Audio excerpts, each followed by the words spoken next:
Imagine waking up rich, yet unable to buy breakfast. Your money remains visible, but it cannot move anywhere. Across the city, every payment system suddenly stops working. Phones disconnect, digital wallets freeze, and banking apps fail.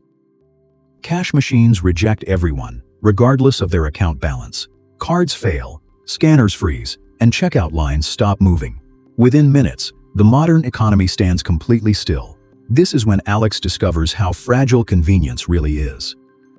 His coffee is ready, but no payment method works. Alex laughs nervously, but the cashier does not laugh. Confusion spreads quickly, turning patience into anger and fear.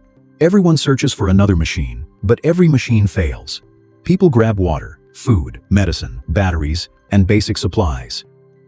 Ordinary products suddenly feel more valuable than digital numbers. Fuel lines grow longer as uncertainty spreads through every neighborhood. A few hours seem manageable, but what about several days? What if the payment failure lasts an entire week? Then Alex remembers the cash he once stored away. One loaf of bread now feels more real than thousands. He stops guessing and decides to prepare with clear priorities. At home, he checks what can actually sustain him. Water comes first, because money cannot prevent dehydration. Next comes food that lasts without constant refrigeration or power. Medicine matters more than luxury when systems become unreliable. Light, communication, and stored energy become essential survival tools. A bicycle may outperform a car when fuel becomes unavailable. He builds his plan around survival, not social status. His priorities are water, food, medicine, energy, and movement. The goal is not hoarding, but creating breathing room. With a plan, uncertainty becomes smaller and more manageable. He spends carefully, purchasing only items that solve real problems. Dry food provides dependable nutrition with very little energy. He stores water before the public supply becomes unstable. He learns cooking methods that need minimal electricity or fuel. Basic tools protect resources and extend how long they last. But cash is only backup, never a perfect solution. Too little is useless. Too much creates different risks. He divides emergency cash instead of keeping everything together. He refuses dependence on one bank, device, or method. Resilience begins by removing every single point of failure. Soon, rising prices reveal another hidden weakness inside money. The note looks identical, but it buys less daily. Short supplies make fair pricing difficult for buyers and sellers. Some stores accept cash, while others reject it completely. Elsewhere, people prefer practical goods instead of paper currency. Water is cheap normally, but priceless during a shortage. A forgotten toolkit can suddenly generate valuable income. Skills, time, and reliability begin competing directly with money. Value now depends on usefulness, scarcity, and mutual trust. He begins measuring wealth through capability, not account size. Alex is not preparing alone, and that changes everything. Maya organizes, while Mr. Chen understands local supply needs. A young technician can repair devices and restore communication. Together, they list what everyone has and needs. They map resources, shortages, abilities, and vulnerable households. Alex offers repairs, transportation, and practical mechanical assistance. Maya designs a fair system for storage and distribution. Mr. Chen supplies food carefully, instead of encouraging panic. The student builds backup power and checks damaged electronics. Individually, they are exposed. Together, they become much stronger. Their first exchange is simple, practical, and immediately useful. Alex trades repair work for battery and technical help. Maya manages inventory while Mr. Chen distributes essential food. Nobody becomes rich, but everyone becomes less fragile. They create one board for needs, offers, and updates. Important transactions are written down to prevent future conflict. Water, medicine, and food always receive the highest priority. The elderly, children, and sick households receive help first. No single person controls every resource or important decision. Trust grows stronger when fairness is supported by transparency. But every crisis creates opportunities for criminals and deception. Fraudulent pages can look almost identical to real banking sites.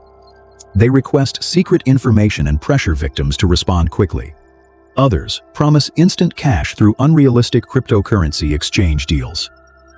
Some sell imaginary products, then disappear after receiving payment. Alex nearly falls for a perfectly timed fraudulent message. An unusual link and urgent language make him stop.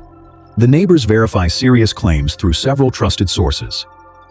They never share passwords, verification codes, or private details. Critical exchanges are confirmed face-to-face and documented on paper.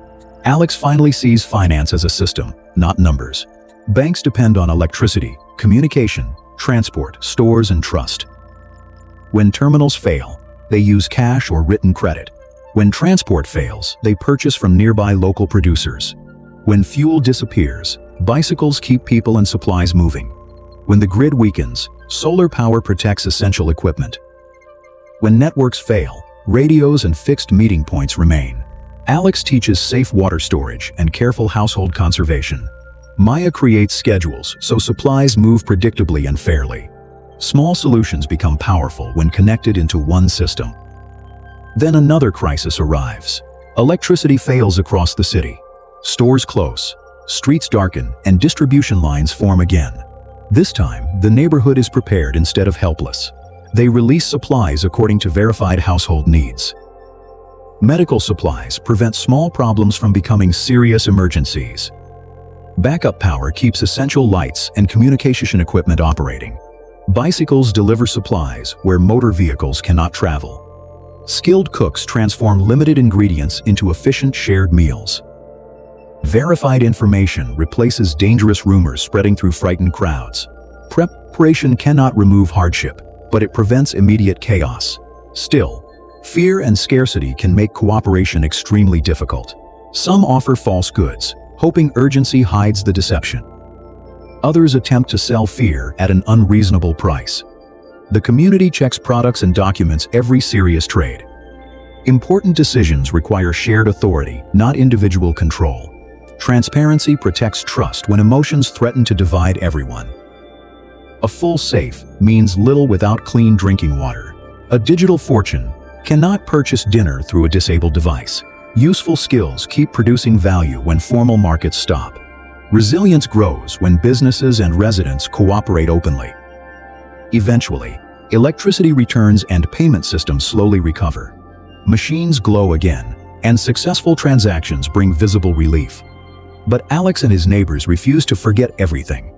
They maintain modest reserves instead of returning to dependence. He follows one rule: never depend on one system. He manages expenses and unexpected costs with greater discipline. Preparation does not make him fearful, it makes him calm. Real security combines resources, skills, alternatives, and trustworthy people. True wealth is measured by how many choices remain. Because one broken system should never control your entire life.